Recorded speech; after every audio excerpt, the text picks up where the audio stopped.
Boker Tov à tous et à toutes, Hanouka Sameach, Bezrat Hashem.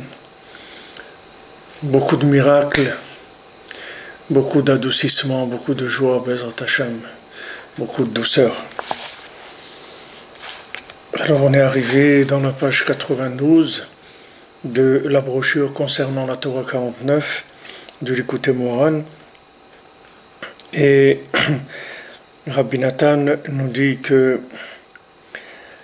au début, c'est-à-dire au moment de Matan Torah,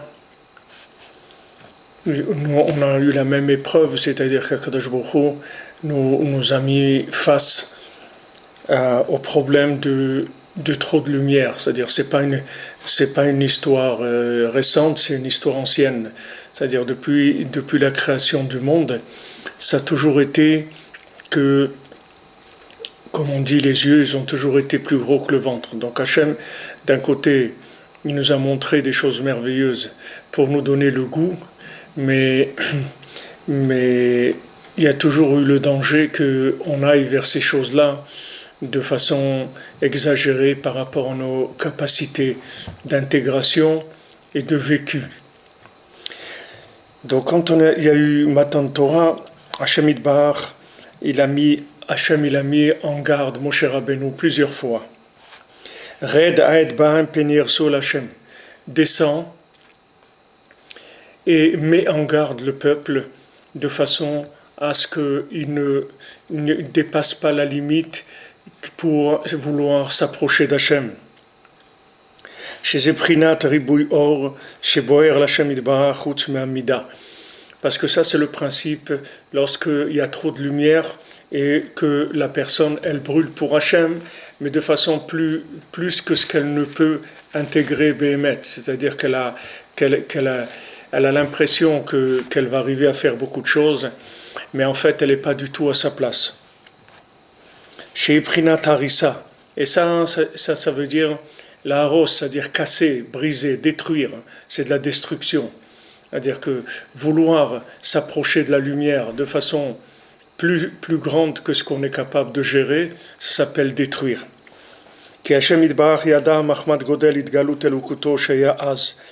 Parce que Akadosh Baruch Hu, il savait, selon la grandeur de la divinité qu'il y avait à ce moment-là, c'est sûr qu'ils vont avoir un désir très fort de vouloir monter vers Hachem. C'est quelque chose qui va être évident, c'est quelque chose c'est quelque chose qui va être naturel. C'est-à-dire ils vont voir de telles choses magnifiques, une telle lumière infinie, que l'âme, elle est attirée par ça. Et donc on veut tout de suite arriver à ça. On dit pourquoi on ne peut pas arriver. On va essayer d'arriver à ça au maximum. Le Kalel Bo Bichuka Gdola d'Ensof. Et maintenant, chacun va désirer s'inclure dans Hachem de façon extraordinaire, c'est-à-dire avec un languissement extraordinaire, un amour extraordinaire qui va jusqu'à l'infini. Jusqu'à ce que ça peut entraîner Chaz v'Shalom de la destruction, c'est-à-dire trop de lumière.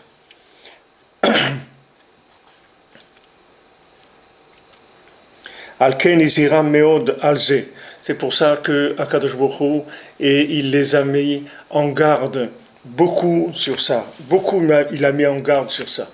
Vous voyez, il n'a pas mis en garde pour avancer. Il n'a pas dit dis-leur d'avancer, de se bouger, etc. Il leur a dit juste dis-leur de ne pas aller trop vite, qu'ils fassent attention, qu'ils n'essayent pas d'aller trop vite, parce que ça va être un point qui ne sera pas réparable. Comme on l'a dit plusieurs fois, si quelqu'un il va trop doucement, c'est toujours rattrapable. Mais si quelqu'un il va trop vite, c'est plus rattrapable. Parce que quand on va trop vite, ça détruit tout. Ça détruit toute la sensation de l'individu, ça détruit toute la confiance en lui. Ça détruit son regard sur le monde, sur son entourage, etc. Et ça, c'est très très difficile à réparer après. Tandis que si quelqu'un il va trop doucement, alors il va trop doucement, c'est pas grave. C'est-à-dire un jour, il aura un éveil, quelque chose, qui va le faire avancer un peu plus. Mais c'est pas grave, il est toujours là. Le principal, c'est de tenir C'est pas d'avancer. On est des générations, on ne nous demande pas d'avancer, on nous demande de tenir, c'est tout. Rabbi Nachman, il rapporte le Zohar, il dit que le Zohar il nous dit que qui est-ce qui est gagnant, qui est-ce qui gagne la guerre, c'est celui qui tient l'arme dans sa main. C'est-à-dire, il parle à ce moment-là de Sukkot et des Arba minimes, c'est-à-dire quand on tient le loulav et les autres espèces dans la main. Alors le Zohar, il dit, qui est-ce qui gagne? Qui est-ce qui gagne? C'est celui qui tient l'arme dans sa main. Il ne dit pas maintenant celui qui est en train de faire, qui sait viser, qui sait tirer, qui est un tireur d'élite, rien. C'est pas ça qu'il dit. Il dit juste celui qui sait tenir l'arme dans la main. Parce que nous, ce qu'on doit faire, c'est à notre niveau de tenir l'arme dans la main. Maintenant, après, toutes les choses, Hachem, il fait pour nous. C'est pas, nous, on doit faire ce que nous, on est capable de faire. Hachem, il ne peut pas nous demander ce qu'on n'est pas capable de faire. Hachem, il nous demande que ce qu'on est capable de faire. Et selon ce qu'on est capable de faire, alors Hachem, il va faire le reste. Comme il dit dans les 7 mendiants, quand il demande, tous les tzadikim, il demande aux mendiants, il dit, mais toi, qu'est-ce que tu peux faire? Qu'est-ce que tu sais faire? Il dit, moi, je sais faire tout ce que vous ne savez pas faire. Tout ce que vous ne pouvez pas faire, moi, je vais le faire à votre place. C'est-à-dire que maintenant, Hachem, il nous demande de faire ce que nous, on peut faire. Et après, Hachem, il va compléter ce qu'on ne peut pas faire. Mais en aucun cas, Hachem, il peut nous demander de faire quelque chose qu'on n'est pas capable de faire. Parce que ça entraînerait la destruction complète de nos récipients, ce qui ferait qu'on se ressentirait rejeté, mal aimé, incompris, tout ce que vous voulez. Tout ça, ça vient du fait que les récipients, ils ont été brisés. על כן הזהירם מאוד על זה, כמו שכתב רבנו ז"ל במקום אחר, שיש סערה גדול כשמתחילים להתקרב להשם יתברך. Rabbeinu dit, il y a un très grand יצר הרע quand on commence à servir Hachem. דהיינו שיצר הרע מסיתו להרוס להעלות את השם. L'Hachem, c'est-à-dire qu'est-ce qui fait le יצר הרע? Il pousse la personne à se dépêcher, à être enthousiaste au-delà de ses récipients. Il le pousse, il lui dit, allez, vas-y, avance, fais des choses. Et la personne lui dit, allez, fais tout ça, fais comme ça, étudie comme ça, prie comme ça, fais des mitzvot comme ça, essaye de jeûner 2 jours par semaine, essaye de faire des choses, il veut le pousser, mais son but au Yetzer Hara, c'est de le détruire. C'est bien sûr pas de le construire, c'est de le détruire. Donc il faut faire très attention. Si le Rebbe, si Rabbi Nachman, il a dit, il y a un grand Yetzer Hara au début, c'est d'aller trop vite. Ça veut dire qu'il faut faire attention qu'au commencement, on a tendance à aller trop vite. Donc il faut calmer, il faut aller doucement, il faut commencer doucement. Que ça c'est le principe de peur qu'ils ne détruisent en voulant avancer. Bien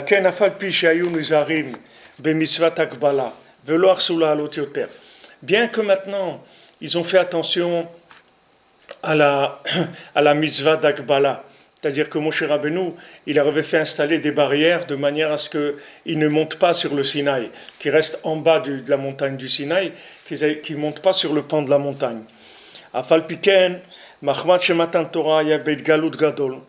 Malgré ça, comme le fait que le don de la Torah s'est fait dans une grande révélation, Bekolot ou Brakim, avec des voix et avec des tonnerres, des éclairs, il y avait une mise en scène très très forte, c'est-à-dire qu'il y avait des choses qui étaient très très fortes dans Matan Torah. Et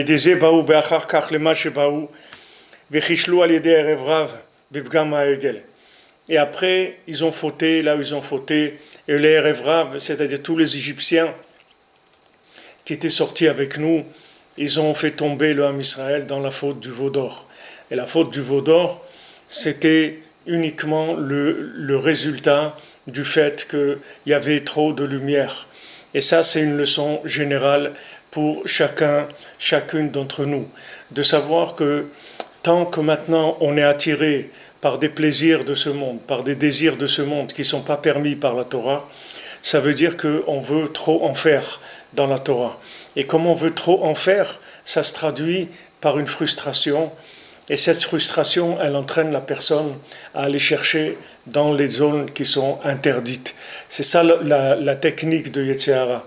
La technique de Yetzer Hara, c'est qu'au début, on ressent un appel très fort. Hachem, il vient nous chercher. Les tzadikim, ils plaident pour nous.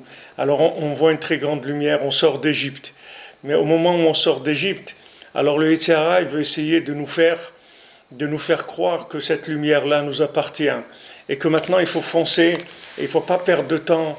Ça y est, tu as perdu assez d'années comme ça, maintenant il faut rattraper le temps perdu, il faut courir, il faut faire, etc.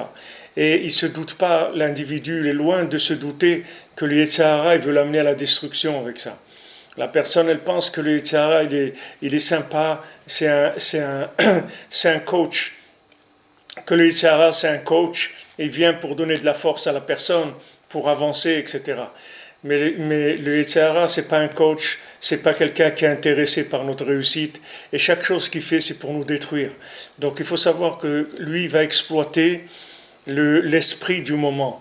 Comme l'esprit du moment, comme on dit, il y a le vent en poupe, c'est-à-dire que la personne, elle est dans la période où elle a envie d'avancer. Alors il va exploiter cette envie d'avancer pour la mettre dans une situation d'exagération. Et que c'est dans cette situation d'exagération, il va la détruire, Chas v'Shalom, complètement. Donc la faute du veau d'or, elle est venue de quoi? Elle est venue du fait que le Matan Torah, c'était un moment tellement fort qu'on n'a pas pu apprécier ce moment, parce qu'il était trop fort. C'était trop fort. C'est-à-dire qu'on n'avait pas de récipient. Notre cœur, il était incapable de dessiner une notion palpable de cette lumière. C'était une lumière qui était tellement forte que quand on a essayé de s'intégrer à cette lumière, elle nous a désintégrés. Au contraire, elle nous a détruits. Alors maintenant, qu'est-ce qui s'est passé? Après, on a commencé à être stressé, à être tendu.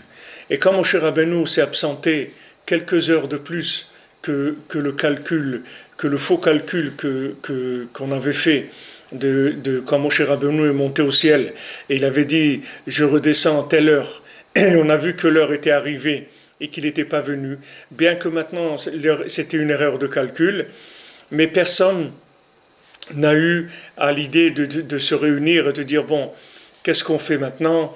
Il y avait des élèves de Moshe Rabbeinu. Qu'est-ce qu'on fait maintenant? Il y avait Yoshua Benoun. Il y avait des élèves de Moshe Rabbeinu. Il suffisait de leur demander, alors qu'est-ce qu'on fait maintenant? Ils auraient dit, calmez-vous, vous allez voir, il va arriver, restez tranquille, etc. Mais eux, ils étaient tellement frustrés qu'ils ne pouvaient pas attendre. Ils ne pouvaient pas attendre. Donc comme ils ne pouvaient pas attendre, qu'est-ce qu'ils ont fait? Ils ont fabriqué une idolâtrie, une idole. Ils ont fabriqué le veau d'or. C'est-à-dire, ils ont fauté, ils ont fait le veau d'or. Et pourquoi ils ont fait ce veau d'or? Uniquement parce que la barre, ils l'avaient placée trop haut. Parce que le don de la Torah, c'est quelque chose où, bien qu'il y avait une barrière physique, mais eux, ils ne sont pas arrivés à mettre une barrière spirituelle par rapport, pour trouver la juste mesure de chacun. C'est-à-dire de se dire, voilà, c'est un moment extraordinaire, c'est un moment merveilleux. Hachem, il descend vers nous. Comme c'est écrit qu'Hachem, il était sur la montagne du Sinaï. Avant même que nous, on arrive, Hachem, il était déjà sur la montagne du Sinaï à nous attendre. Tellement Hachem, il était content de ce moment-là. Comme la Torah, elle dit comme un mariage, où la fiancée, elle est déjà là, et elle attend, où le khatan, il est là, et il attend le moment du dénuptial, etc. Alors Hachem, il était là, il nous attendait déjà.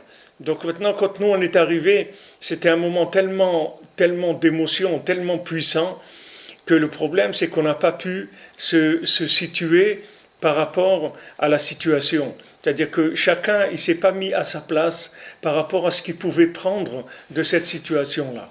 Ok, c'est un moment extraordinaire, c'est un moment grandiose auquel je participe. Mais moi, personnellement, qu'est-ce que je peux prendre dans ce moment-là qui va me permettre d'avancer? C'est-à-dire que quelle lumière je vais prendre qui va me permettre de la transformer en progrès réel, c'est-à-dire en engagement. par un ressenti du cœur, par une construction du cœur, par une construction de midot, de changement de comportement. Le but, c'est de changer son comportement, c'est ça le but. Parce que quand vous avez un comportement qui est cachère, c'est fini. Vous recevez de la lumière en permanence et vous avancez, il n'y a plus de problème. Le problème, c'est d'arranger ces midotes, les mesures. Parce que tant que nos midotes, elles sont abîmées, alors on a des mesures qui sont fausses et on est toujours en train de faire des choses de façon démesurée. Donc maintenant, Akadosh Baruch Hu, au moment de Matan Torah, il nous a dit, attends, Moshe Rabbeinu. À Moshe Rabbeinu lui-même, Hachem, il a dit, descends, c'est-à-dire toi-même, descends vers eux. Fais attention, ne les laisse pas monter vers toi. Toi, descends vers eux. Va vers eux, par leur langage, et regarde à quel endroit ils se trouvent, et parle-leur leur langage. Mais ne leur demande pas à eux de s'élever, fais attention. Ça, il a dit à Moshe Rabbeinu. Ensuite, il a dit de faire des barrières pour empêcher les gens de monter. Mais ça n'a pas empêché que chacun, il n'a pas pu se situer. Chacun, il n'a pas pu se situer. C'est comme vous rentrez dans un magasin. Si maintenant, vous vous laissez aller à ce que vos yeux voient, alors vous pouvez faire n'importe quoi. Mais en général, quand quelqu'un rentre dans un magasin, il fait un rapport entre ce qu'il voit et son portefeuille. C'est ça qui va orienter son achat. C'est pas maintenant ce qu'il trouve de beau. Dans le magasin, il y a des choses qui sont très belles, mais je ne peux pas les acheter. Donc c'est pas pour moi, c'est tout. Ah, c'est beau, ben voilà, je le regarde, c'est magnifique, mais c'est pas pour moi, je ne peux pas l'acheter. Maintenant, qu'est-ce qui est pour moi? C'est ce que je peux acheter, ce que j'ai dans mon portefeuille, ce que je peux me permettre d'acheter. Alors je l'achète, il n'y a pas de problème. Mais ce qui n'est pas à moi, ce qui n'est pas pour moi, ça veut dire c'est pas à moi. C'est tout, c'est pas difficile. Mais dans la Torah, les gens y croient parce que quand c'est spirituel, alors tout est permis. Tout est permis, allons-y. Allons-y et à celui qui est le plus, qui fait le plus de, qui est le plus pointilleux, qui fait le plus de zèle, etc. Il n'y a pas besoin de zèle. On n'a pas besoin des ailes pour voler dans la Torah. Ce n'est pas des ailes qu'il nous faut.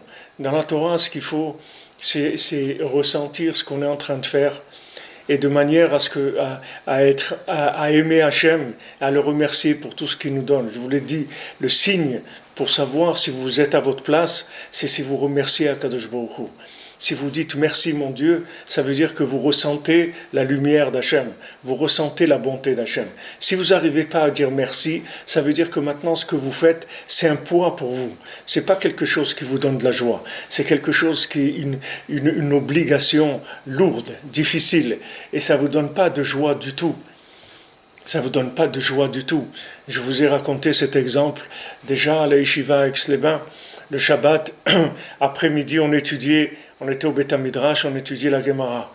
Maintenant, il y avait une fois un jeune, et on était un jeune élève de la Yeshiva, on était comme ça Shabbat après-midi dans le Beth Midrash, et il était là, et il n'avait pas envie d'étudier. Il avait sa Gemara ouverte, mais il n'étudiait pas.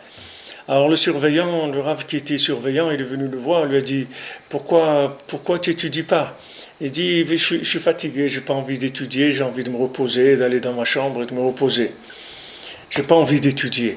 Alors le Rav lui a dit, mais toi, tu ressens pas, tu sais ce que c'est d'étudier la Gemara le Shabbat après-midi.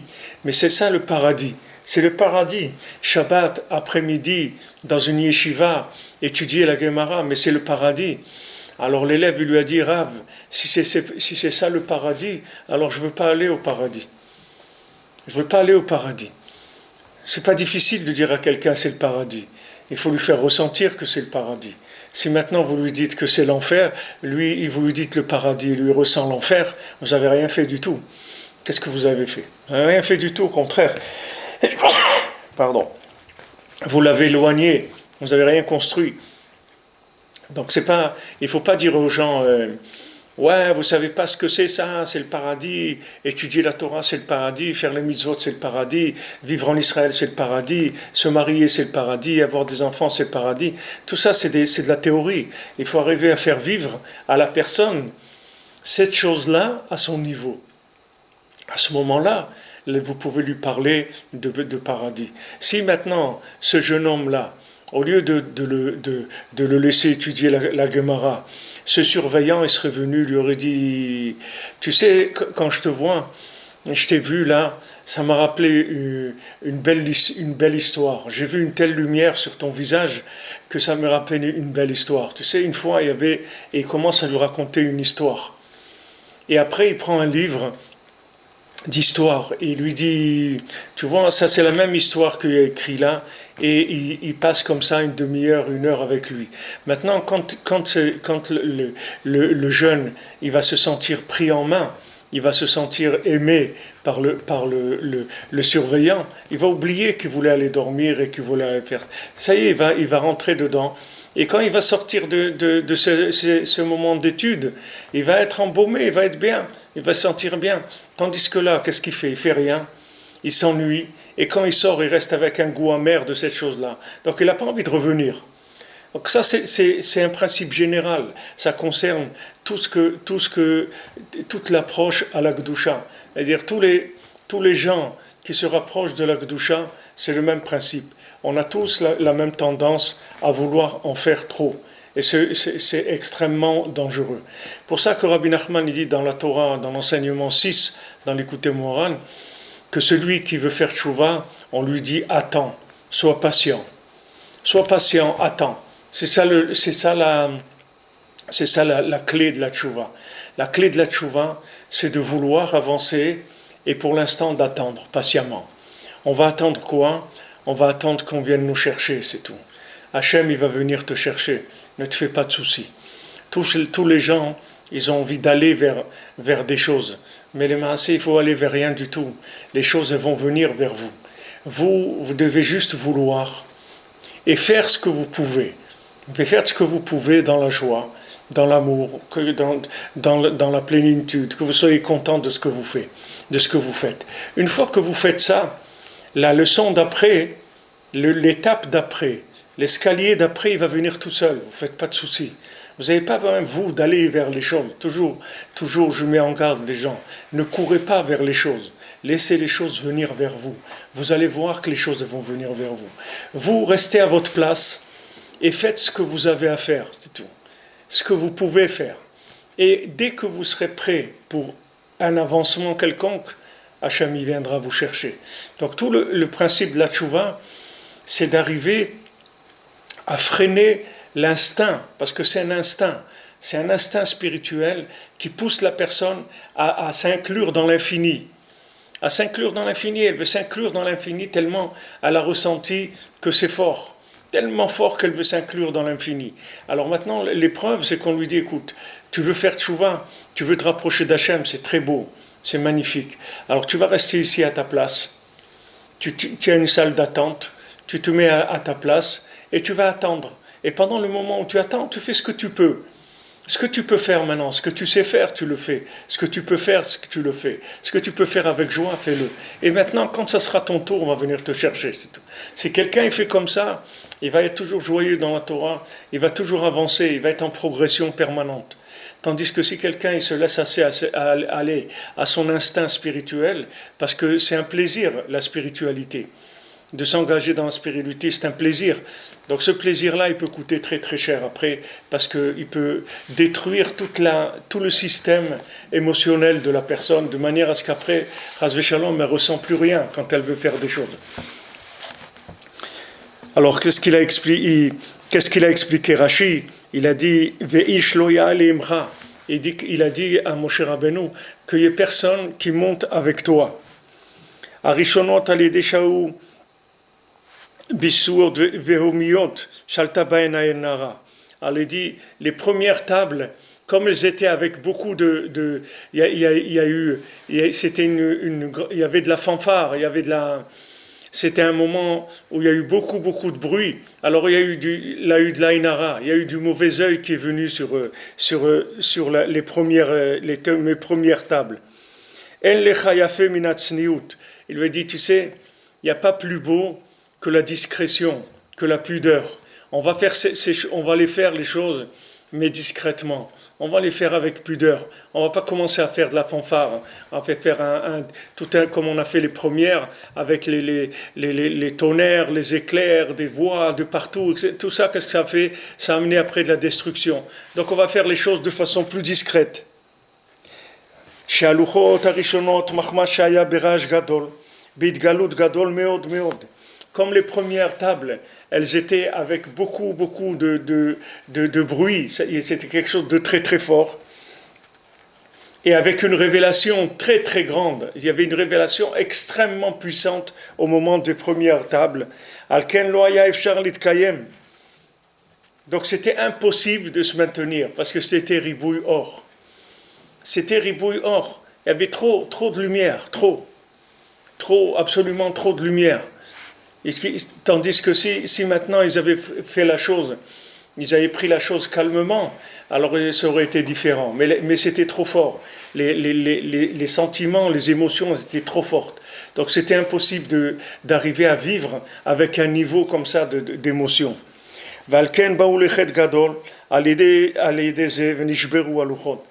Donc ils sont arrivés à fauter, ils ont fait le veau d'or et ils ont cassé les louchotes. Les tables, on a été obligé de les casser parce qu'il y avait trop de lumière, ça a cassé les premières tables de la loi. Valken nitnu ashniyot bishtika. Donc les deuxièmes, elles ont été données en silence. On a fait ça de façon discrète, de façon pudique, pas avec la fanfare. On fait ça discrètement. Chez eux, prinat tzimtzum yoter. Qu'est-ce que c'est ce principe-là de pudeur, de retenue? C'est le principe de la contraction de la lumière. C'est-à-dire on va faire les choses, mais elles vont les faire de façon discrète, que ce soit pas quelque chose qui soit un événement trop qui est trop de lumière dans cet événement-là. Parce qu'il faut faire extrêmement attention à contracter la lumière, que d'avancer de façon progressive et de façon mesurée, c'est-à-dire de pas viser trop haut, et même dans l'endroit où on se trouve, de ne pas en vouloir en faire trop. C'est pour ça qu'après la faute du veau d'or, Hachem il a donné l'ordre de faire le Mishkan, de faire le tabernacle, puisque maintenant la faute s'est faite principalement par le fait qu'il y avait trop de lumière. Donc vous voyez, il nous précise bien que la faute vient de trop de lumière. Sachez que quand quelqu'un est attiré par faire des fautes, des bêtises, ça ne vient pas du fait qu'il est en bas, ça vient du fait qu'il vise trop haut. C'est ça qui lui donne envie de faire des bêtises. Comme il vise trop haut et il n'y arrive pas, donc ça va lui donner envie d'aller faire des bêtises, c'est tout. Parce qu'il vise trop haut. Mais si maintenant il arrive à faire les choses à son niveau, il va pas avoir de frustration, puisqu'il va arriver à se nourrir par cette lumière. Il va arriver à faire des choses. Il va avoir des résultats. Il va être content. Il va être content. Si vous voulez faire réussir quelqu'un, alors il commence par faire apprenti, il fait un apprentissage. Pendant l'apprentissage, il va arriver à faire des choses intéressantes. On va lui dire, ouais, c'est bien, hein, t'as fait ça, tu sais, ça c'est pas évident, hein, tu sais, il y a des gens qui ont 5 ans d'expérience et ils n'ont pas compris que c'est comme ça qu'il fallait faire. Donc la personne va se sentir bien, parce qu'elle est dans l'apprentissage et elle voit qu'elle a déjà avancé. Après de l'apprentissage, on va lui donner un poste avec une certaine responsabilité. Et comme ça, on va le faire avancer, jusqu'à ce que la personne arrive au maximum de ce qu'elle est capable de faire. Et c'est là où elle va avoir sa rentabilité maximale. Et si elle doit avancer encore, elle avancera. Mais c'est la méthode, c'est une méthode qu'on utilise dans le monde. Maintenant, sachez que si quelqu'un, il essaye de faire quelque chose qui est au-dessus de son niveau, ça ne va pas marcher. Ou quelque chose qui n'est pas sa place, ça ne va pas marcher. Vous savez qu'est-ce qu'il faisait en Égypte? Il faisait comme aujourd'hui. Il donnait le travail des hommes aux femmes, et le travail des femmes, il donnait aux hommes. Donc quand les gens n'étaient pas à leur place, ils étaient frustrés. Ils n'étaient pas à leur place, c'est normal. Un homme, c'était pas fait pour des tâches de femme. Et une femme, elle n'est pas faite pour des tâches d'homme. Donc maintenant, chacun n'étant pas à sa place, il n'a pas de satisfaction, il n'a pas de bonheur, il ne ressent pas de lumière dans son cœur. C'est normal, il n'est pas à sa place. C'est pas là qu'il doit être. Donc comment vous voulez qu'il soit joyeux? C'est pas sa place. Il n'a pas été créé pour ça. Si vous voulez planter un bananier en Alaska, ben il ne pousse pas, c'est tout, c'est pas là. C'est pas là qu'il faut le planter. Il faut chercher un autre endroit, mais là-bas ça ne va pas marcher. Quelqu'un, il doit être à sa place. Et à sa place, il fleurit. Il donne tout ce qu'il y a de plus beau en lui. Il donne tout ce qu'il y a de plus merveilleux en lui. Il va le donner parce qu'il est à sa place. Ça va donner tout ce qu'il y a de plus merveilleux. Donc maintenant, il faut savoir que toutes les fautes qu'on a pu faire et qu'on fait, ça vient uniquement du fait qu'on est trop exigeant par rapport à nous-mêmes, on est trop pointilleux, on veut trop de perfection. Alors que si on se contentait de faire des choses qui sont à notre niveau, on serait joyeux. Dans le mot contenter, il y a le mot content.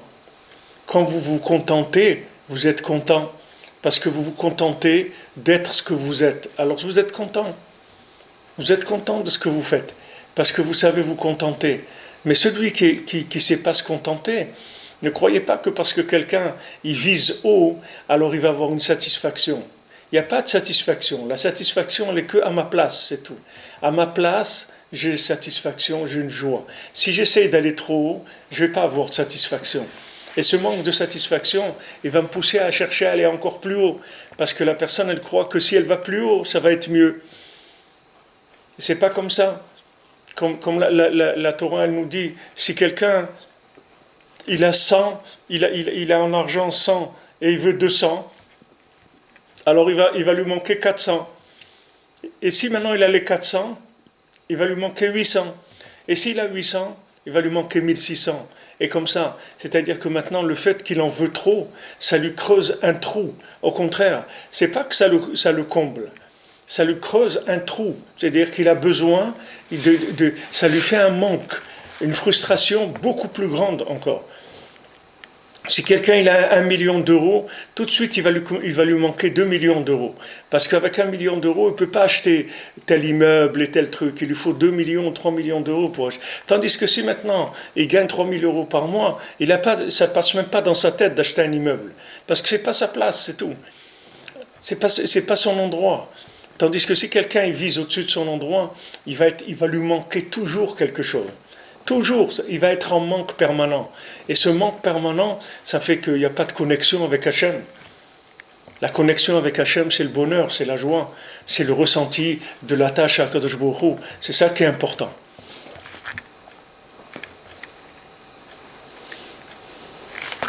וזה בחינת מעשה המשכן, שהשתוו אחר מעשה העגל.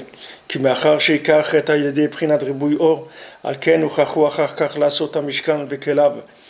Comme maintenant, toute la faute du veau d'or, c'était maintenant d'avoir fait trop de lumière, d'avoir été trop de lumière, c'est ça qui a entraîné le veau d'or. Alors ils ont été obligés après de faire un tabernacle. Et ce tabernacle, il y fait quoi? Il est fait avec quoi? Il est fait avec des outils, avec des récipients, dans lesquels il y a toutes sortes de lumières, mais qui sont contractées. Quand quelqu'un est jeune, par exemple, il veut voyager, il veut aller en Amérique du Sud, en Amérique du Nord, en Inde, au Japon, en Chine, etc. Il court, il va d'un endroit à l'autre, il s'amuse et trucs. Ok, il y a un moment où il va construire. Pour qu'il construise, il faut qu'il se fixe un endroit où il va habiter. Et il va louer une maison. Et il va se marier. Il va construire sa vie. Il ne va pas rester en train de courir toute sa vie. Il y a un moment où il faut qu'il commence à rentrer dans des ustensiles, dans des récipients. Alors quand on a fait le tabernacle, c'est ça, c'est-à-dire qu'on a précisé la façon d'approcher la lumière, de manière à ce qu'il y ait un endroit qui soit fait pour ça, qui soit le tabernacle. Et là, il y aura la présence divine, mais de façon contractée, de manière à ce que ça ne nous détruise pas, que le fait de vouloir en faire trop, ça ne nous atteigne pas. Les tzamtzem amashachat et galuto el kuto, c'est-à-dire de contracter la révélation d'Hachem, la révélation de l'infini. Donc vous voyez, quand on a fait le veau d'or, alors Hachem il a compris que que le veau d'or, ça venait du fait que la lumière, elle était trop forte. C'est ça qui a entraîné le veau d'or. Donc Hachem, il a pris la décision de faire le tabernacle. C'est Hachem qui a corrigé sa position. C'est pas nous. Nous, qu'est-ce que vous voulez qu'on fasse? On peut rien faire. Quelqu'un, il voit de la lumière. Alors il court vers la lumière. Qu'est-ce que vous voulez qu'il fasse? Il voit de la lumière, ça l'attire, il va vers la lumière. Et il n'arrive pas à se retenir. Il ne sait pas que cette lumière, elle va le détruire, complètement. Donc il court vers la lumière. Donc Hachem, quand il a vu ça, qu'on n'était pas capable de se retenir, de se maîtriser par rapport à la lumière, donc Hachem, il a dit, on va contracter la lumière, on va faire une maison pour Hachem, un tabernacle, avec toutes sortes de poutres, de tentures, de nœuds, de crochets, de socles, etc. Et toutes ces choses-là, ça va être des récipients pour capter la lumière, mais de façon mesurée, de façon profitable pour l'homme. Qui kol kli ou kli, kol davar shel maaseh mishkan, parce que chaque ustensile et chaque ustensile de chaque chose qu'il y a dans le tabernacle et les vêtements du Kohen, tous ce sont des contractions saintes de la lumière divine, pour pouvoir recevoir la lumière de façon mesurée et de façon progressive et mesurée. C'est comme Adam Arishon aussi, après qu'ils aient fauté, donc ils ont eu besoin de vêtements, parce qu'ils ne pouvaient plus rester sans vêtements, parce que la lumière était trop forte. Ils ont compris que tout le problème, c'était trop de lumière, donc ils ont compris que maintenant, il fallait un vêtement. Et Hachem leur a fait des vêtements en peau. Avant, c'était des vêtements en lumière, avant qu'ils fautent. Maintenant, c'est devenu des vêtements en peau. C'est donc ça, c'est le principe de la réparation dont on a parlé, c'est-à-dire de mettre les choses à leur place, de faire les choses comme il faut les faire. Valken bechol et shenistavu al melechet hamishkan, nistavu mikodem al Shabbat. C'est pour ça que si vous remarquerez que chaque fois qu'on nous a donné l'ordre de faire le Mishkan, on nous a donné l'ordre aussi avant de faire le Shabbat, de garder Shabbat. Comme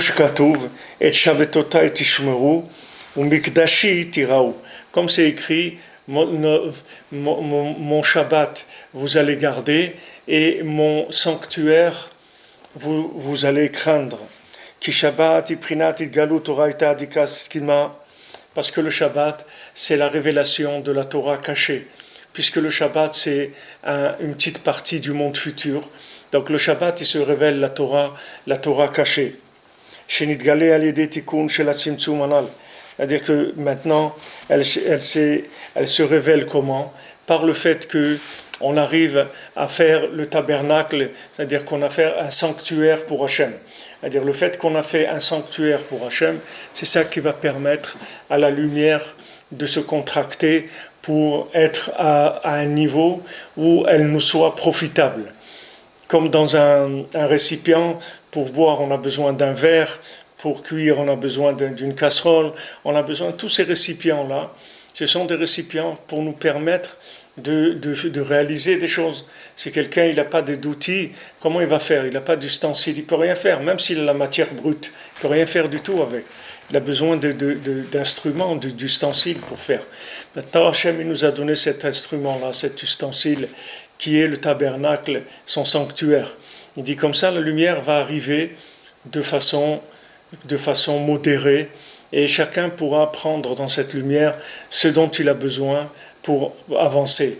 Quand vous prenez ce dont vous avez besoin, ça vous fait avancer, vous progressez, parce que vous trouvez goût à la chose, vous arrivez à intégrer ça dans votre vie, et ça vous donne envie de faire plus, d'avancer. Alors vous ajoutez un petit peu à chaque fois, et vous avancez, et ce petit peu-là, vous avez envie de le faire. Et quand on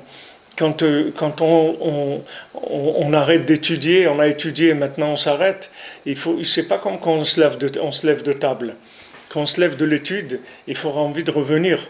On ne se lève pas avec l'envie d'abandonner, que c'est trop pour nous, et on est content que ça soit terminé. Au contraire, on doit se lever avec un goût dans la bouche qui nous reste et qui dit « Oh là là, j'ai pas le temps, je peux pas rester. Bon, ce qui me calme, c'est que demain je vais reprendre, etc. Donc ça va. Mais sinon, Pas possible. On ne peut pas. Si maintenant je viens étudier et je regarde ma montre toutes les 5 minutes, quand est-ce que ça va se terminer? Alors il vaut mieux terminer tout de suite, c'est pas la peine. Ça veut dire ce que j'étudie, c'est pas ça. C'est pas la quantité, c'est pas le niveau.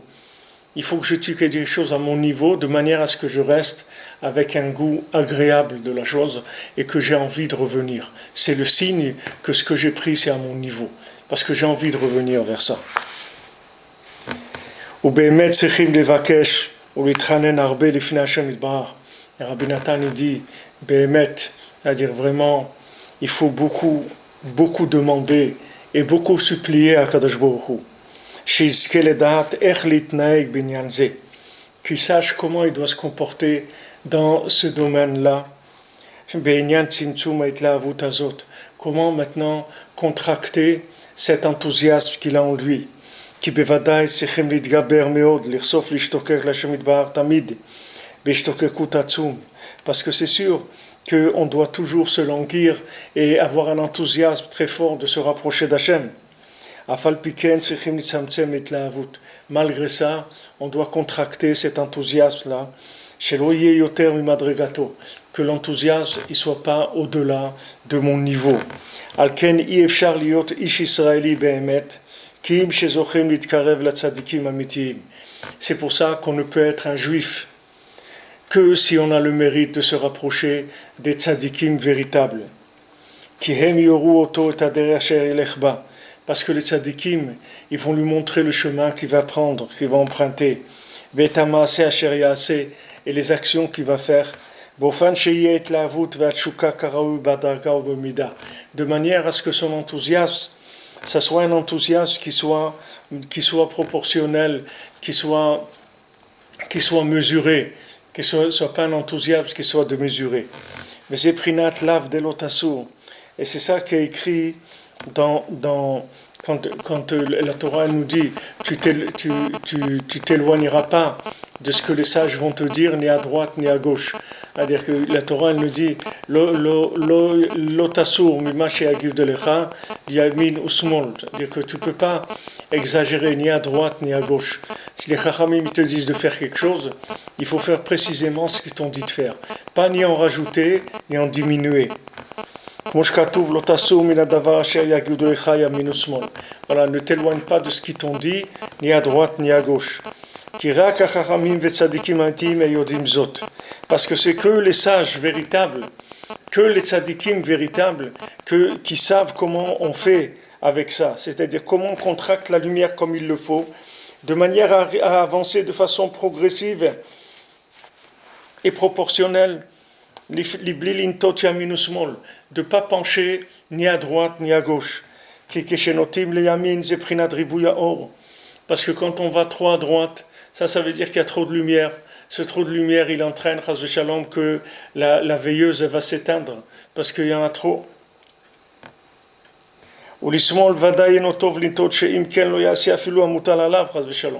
Et d'aller trop à gauche aussi, c'est pas bon. Parce que s'il va trop à gauche, il va faire moins que ce qu'il doit faire. Il y a un minimum de choses qu'il doit faire. Ça aussi, il ne va pas le faire, parce qu'il va aller trop à gauche.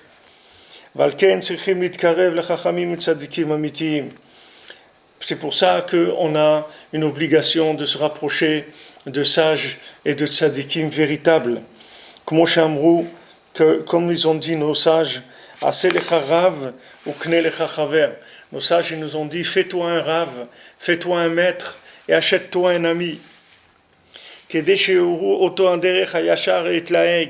Pour qu'il lui montre le chemin droit, comment la personne va devoir se comporter.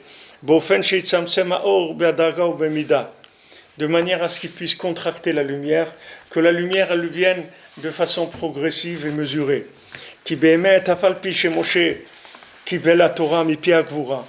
Bien que maintenant, Moshe Rabbeinu a reçu la Torah au Sinaï de la bouche d'Hachem, c'est Hachem qui a transmis la Torah à Moshe Rabbeinu.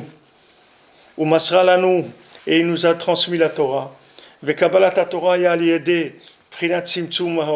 Et que maintenant, le fait que, comme on nous a donné la Torah, c'était déjà avec une contraction de la lumière,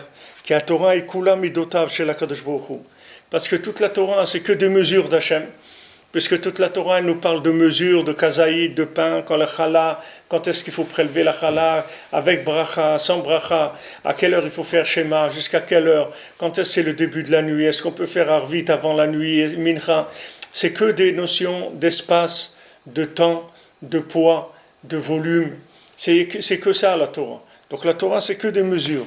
Et maintenant, on ne peut pas faire de révélation de ces mesures-là si on contracte par la lumière. Si maintenant la lumière n'est pas contractée, on ne va jamais arriver à faire qu'on puisse utiliser cette lumière pour faire avancer le comportement.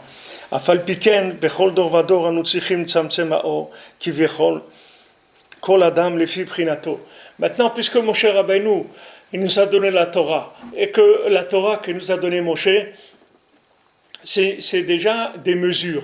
Mais malgré ça, il y a des mesures dans chaque génération. Parce que chaque génération, c'est un autre monde.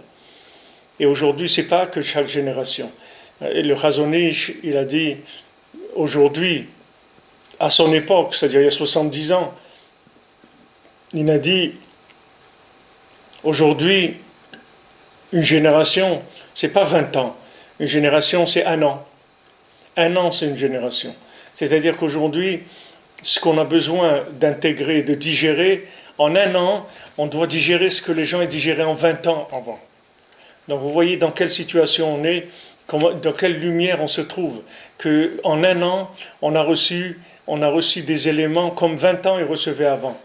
C'est-à-dire que maintenant, une personne en 20 ans, elle reçoit 4 siècles de lumière à intégrer. Comment vous voulez que la personne elle fasse? Comment vous voulez que quelqu'un il arrive à intégrer des 4 siècles de lumière en 20 ans? C'est extrêmement difficile, c'est pas évident du tout. Donc dans chaque génération, on a besoin de quelqu'un qui vienne et qui nous donne le rythme de la génération comme un chef d'orchestre. On a besoin d'un chef d'orchestre. C'est vrai que chacun il a sa partition et tout, mais il y a besoin d'un chef d'orchestre. Par l'orchestration, c'est de mettre de l'harmonie entre tous les éléments. Si vous voulez vivre en harmonie avec ce monde, au moment où vous vivez, vous avez besoin d'un chef d'orchestre, vous avez besoin de Rabbi Nachman. C'est un chef d'orchestre, c'est le chef d'orchestre par excellence. C'est lui qui va donner le rythme, comment arriver à jouer ma vie, c'est-à-dire comment je vais faire dans ma vie, comment je vais arriver à faire ce que j'ai à faire. כי זה כלל גדול שהמדרגה העליונה אף על פי שהיא בבחינת צמצום לגבי מי שלמעלה ממנה, parce que c'est un principe général, bien que le niveau supérieur il soit un tzimtzum, une contraction par rapport à ce qu'il y a au-dessus de lui, c'est-à-dire que si vous prenez un certain niveau par rapport au niveau qu'il y a au-dessus, c'est moins. Par exemple, si vous prenez une classe, si vous prenez par exemple, avant c'était le CM1 et le CM2 par exemple, alors c'est sûr que le CM1 par rapport au CM2 c'est une contraction, mais par rapport au cours préparatoire c'est une lumière extraordinaire. Si vous regardez du cours préparatoire au CM1, c'est une grande avancée. Et le CM1 par rapport au CM2, lui il est petit, ça dépend si on le met vers le haut ou on le met vers le bas. אף על פי כן האור של המדרגה של מעלה הוא בחינת אין סוף לגבי מדרגה התחתונה. Malgré ça, le niveau d'en haut, c'est infini par rapport au niveau inférieur. C'est beaucoup de lumière, c'est infini. C'est pas parce que vous voyez des gens habiter là-bas que c'est rien du tout. Sachez que ces gens qui habitent là-bas, ils ont progressé, ils ont fait des efforts pour arriver à là où ils sont, et ils ont des récipients que peut-être vous n'avez pas. Donc il faut faire attention, il faut aller doucement. Vous voyez le frère d'Avraham Avinu, il a vu qu'Avraham Avinu les rendrait dans le feu de Kasdim, et il n'a pas brûlé. Hachem lui a fait un miracle, il n'a pas brûlé. Donc son frère il a vu ça, il a dit oh, qu'est-ce que c'est ce qui s'est fait mon frère Avraham? C'est rien du tout, moi aussi je peux le faire. Il est rentré dans le feu et malheureusement il a brûlé. Il a brûlé, pourquoi? Parce que ce n'était pas son niveau. Avraham Avinu pouvait rentrer dans le feu et ne pas brûler, et lui il ne pouvait pas. C'est-à-dire, c'est pas, il faut que je vérifie ce que je peux faire, et je dois faire ce que je peux faire. Et c'est pas regarder les autres, Parce qu'il y a des gens qui peuvent faire des choses. Et moi, j'arrive pas à les faire, c'est pas mon niveau. Et si j'ai fait semblant de les faire, et je me force à les faire, je vais me brûler complètement le cœur. Il va rien rester, je vais plus rien ressentir. Je vais être aigri, cynique après. Après, c'est du cynisme qui vient dans l'individu, parce qu'il est plus connecté du tout à la réalité des choses.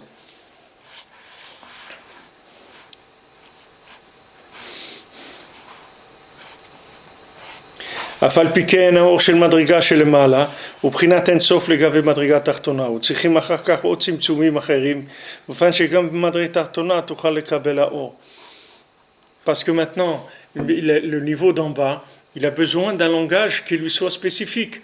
C'est pas, on ne peut pas employer le langage du niveau supérieur pour le niveau inférieur. Il faut maintenant prendre le message du niveau supérieur, mais il faut le transmettre dans le langage du niveau inférieur. Parce que la lumière d'Hachem, la lumière infinie d'Akadosh Baruch Hu, elle éclaire depuis le début de tous les niveaux.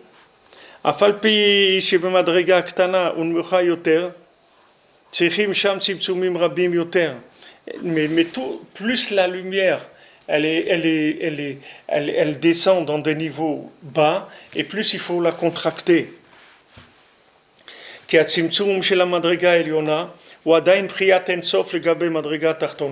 Parce que la lumière du niveau supérieur, elle correspond à la lumière infinie par rapport au niveau inférieur. Et plus l'endroit il est bas, et plus il faut contracter la lumière. Pour contracter la lumière, il faut une maîtrise totale. Pourquoi on a besoin du tzaddik? Puisque maintenant on va s'adresser à des niveaux bas, pourquoi on a besoin du tzaddik? Parce qu'on a besoin du tzaddik pour que le tzaddik il nous parle des choses les plus élevées à notre endroit qui est le plus bas. C'est pour ça qu'on a besoin du tzaddik.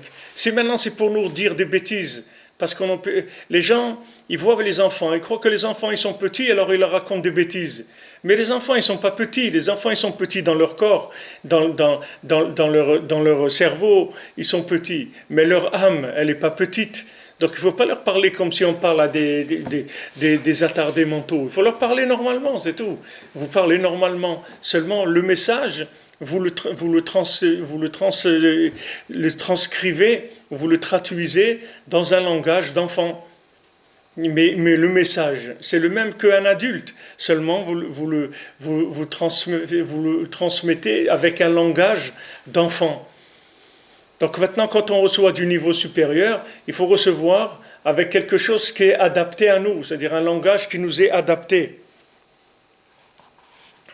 Donc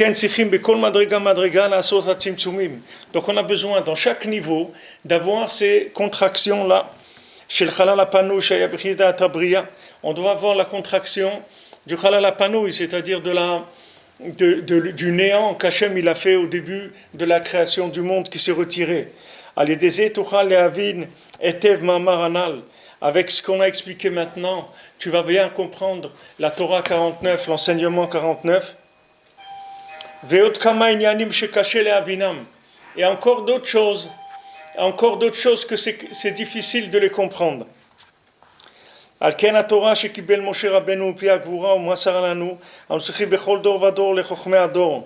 C'est pour ça que maintenant la Torah que Moshe Rabbeinu il a reçue et qu'il nous a transmise, on a besoin de tzadikim de la génération tout le temps, des tzadikim qui aient une maîtrise du langage de la génération.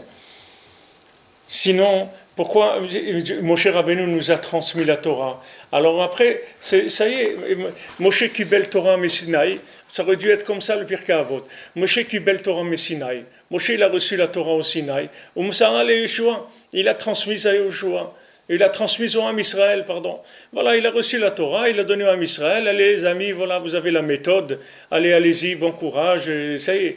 Non, on voit que Moshe Rabbeinu il est descendu au niveau de Yeshua. Et Yeshua, il a transmis aux anciens, les anciens aux gens de la grande assemblée. Et comme ça, Shmaya, Avtalio, on descend. Chaque génération, elle a des gens pour interpréter la Torah. Chaque génération, elle va vous transmettre la Torah par rapport aux besoins, par rapport au vécu. Vous ne pouvez pas aujourd'hui, une génération de high-tech, une génération d'iPhone, une génération d'Android et d'Internet et tout, vous ne pouvez pas leur parler le langage que vous parliez il y a 30 ans. C'est déplacé.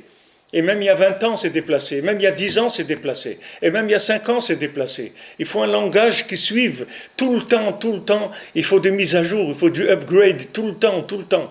Par rapport, que la Torah, elle se mette tout le temps à jour par rapport à l'individu. Ce n'est pas l'essence de la Torah. L'essence de la Torah, elle ne change pas. Mais la façon de l'adapter à la personne, elle doit changer. Parce que le but de la Torah, c'est de suivre l'individu. C'est pas que l'individu la suive. Comment la Torah, il va suivre la Torah si ça ne lui parle pas? Si vous n'avez pas son langage, comment il va vous suivre? Si vous ne parlez pas son langage, il ne peut pas vous suivre. Pour vous suivre, il faut que vous parlez son langage. Donc maintenant, il y a une mise à jour. Il y a un langage qu'il faut apprendre tout le temps. Même vous prenez Yosef Hatzadik, c'est écrit que Yosef Hatzadik, l'ange Gabriel, il est venu, il lui a appris les 70 langues en un instant. Il lui a appris les 70 langues à Yosef Hatzadik. Parce qu'il dit que si Yosef Hatzadik ne parlait pas 70 langues, jamais les Égyptiens l'auraient accepté pour être à leur tête. Jamais. Même que Paro, il a dit, voilà, c'est toi qui vas diriger le pays, etc. Mais le fait que maintenant, il parlait 70 langues, c'est ça qui lui a permis d'être le maître de l'Égypte. Et ça, c'était un point où les Égyptiens, jamais ils auraient accepté s'il ne parlait pas. Alors, l'ange Gabriel, il est venu, il lui a appris les 70 langues. De ça, vous pouvez apprendre deux choses. Premièrement, qu'il faut un langage qui soit adapté, et que ce langage adapté, il ne faut pas vous inquiéter, quand vous allez en avoir besoin, Hachem il va vous l'apprendre. Voilà, Gabriel, il est venu, il a appris 70 langues en un moment. Il n'a pas eu besoin de toutes ces choses-là. En un moment, il a appris des 70 langues. Il n'a pas besoin d'aller à 70 universités pour apprendre 70 langues. Voilà, en une seconde, il a appris 70 langues. Parce qu'il avait besoin à ce moment-là. Hachem, il lui a donné cette compréhension à ce moment-là. Il faut une compréhension qui suive. Et tous les malheurs qu'on a, c'est que des malheurs de décalage et d'incompréhension, c'est tout. Parce que chacun, il ne veut pas descendre. Chacun, il ne veut pas descendre au niveau de l'autre. C'est pour ça que ça ne marche pas. Parce que quelqu'un, il est en haut, il veut rester en haut. Il dit, tu veux, toi, tu montes. Mais c'est pas ça. Hachem, il a dit à Moshe Rabbeinu, descends. Il lui a pas dit monte. Il lui a dit, descends, raide, descends. Descends vers eux. Tu veux transmettre, il faut que tu saches descendre. C'est facile de transmettre, de dire à les personnes, monte un peu, élève-toi.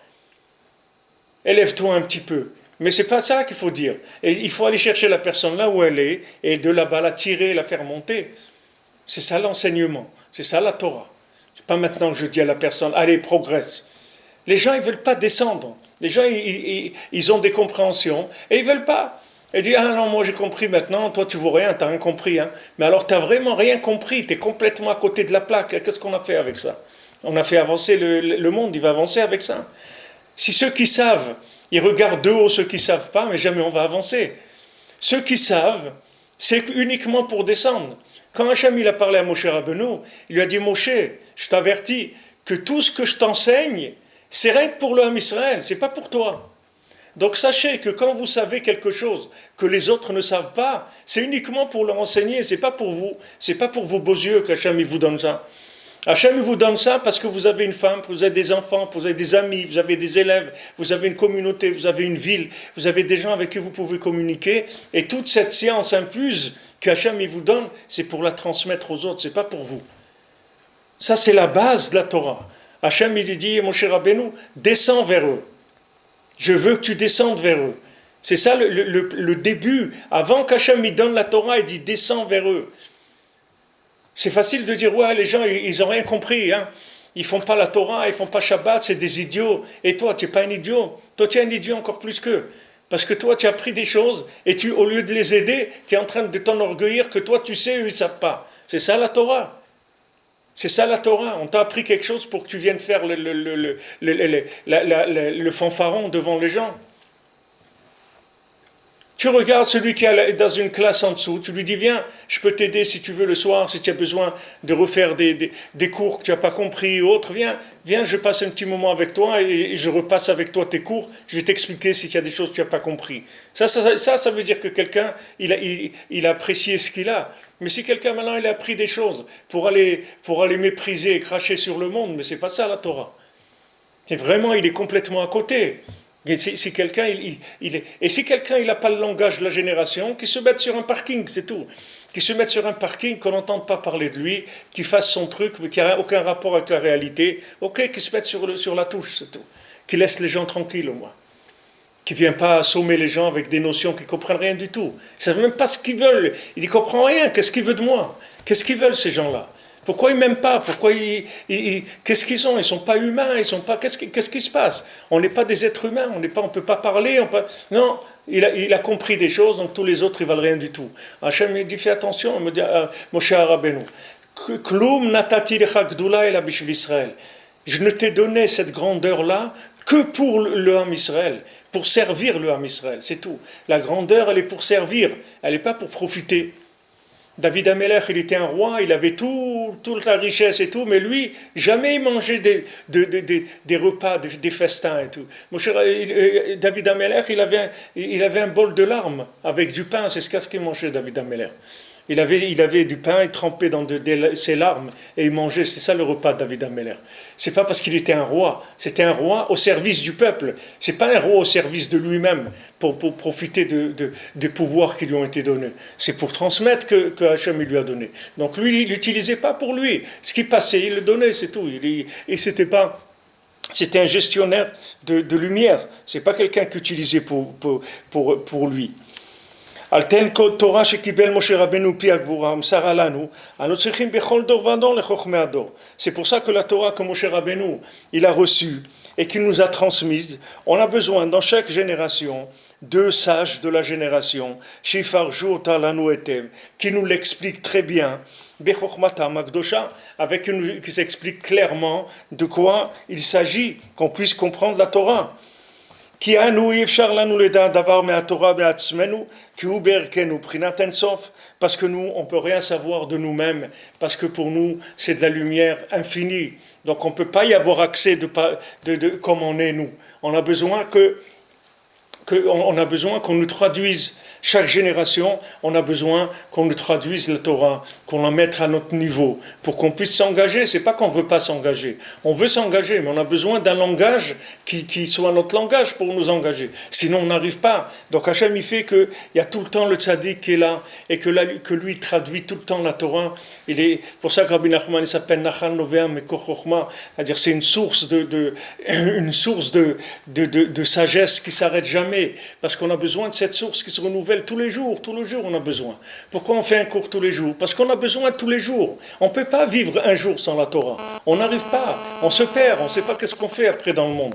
On a besoin tous les jours d'être alimenté. Comme on mange tous les jours, on a besoin d'étudier tous les jours, de prier tous les jours, de connexion tous les jours. On en a besoin. C'est un besoin vital, c'est pas un luxe. C'est pas une université de connaissances, c'est de la vitalité. On en a besoin tous les jours de ça. Alors c'est pour ça que quand on fait l'allumage de la bougie de Hanouka, on dit les hadlik ner Hanouka, les premières lettres c'est Nachal, c'est le Shem Nachal. Pourquoi? Parce que de savoir que cette petite fiole-là, c'est pas une petite fiole, c'est une petite fiole par rapport à mon niveau, mais elle est branchée dans les niveaux les plus élevés qui est. Et maintenant, moi, je la prends à mon petit niveau de cette petite fiole, de cette petite bougie que j'allume à Hanouka. Mais elle n'est pas petite, la bougie. La bougie, elle est immense. Mais seulement, dans sa révélation, elle est petite. Mais elle est branchée sur les niveaux les plus élevés, qui se sont contractés, jusqu'à arriver à cette petite fiole. Ça, c'est l'enseignement général.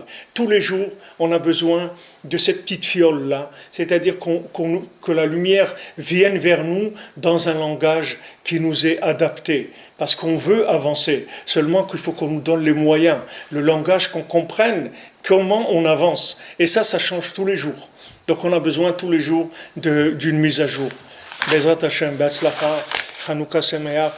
Et on se retrouve, Bezrat Hashem, demain à midi pour notre leçon.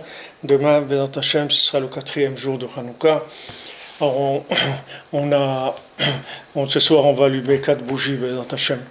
Alors je souhaite Hanouka Sameach, beaucoup de miracles, beaucoup de joie, Bezat Hashem, et je vous remercie d'être à l'écoute, et tous les mots gentils, les encouragements que vous envoyez, je vous remercie pour tout ce que vous faites pour nous encourager, pour nous aider à avancer, Bezat Hashem, et à continuer.